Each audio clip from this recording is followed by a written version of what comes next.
Sermon number 181. The group who decided to join the Kharijites. In the name of Allah, the Beneficent, the Merciful. Amir al-Mu'mineen sent one of his men to bring him news about a group of the army of Kufa who had decided to join the Kharijites but were afraid of him.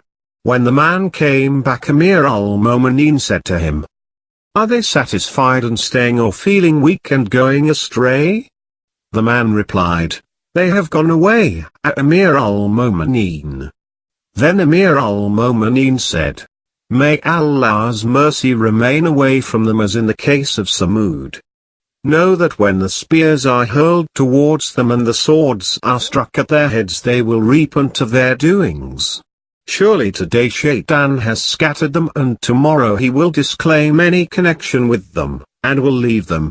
Their departing from guidance, returning to misguidance and blindness, turning away from truth and falling into wrong is enough for their chastisement."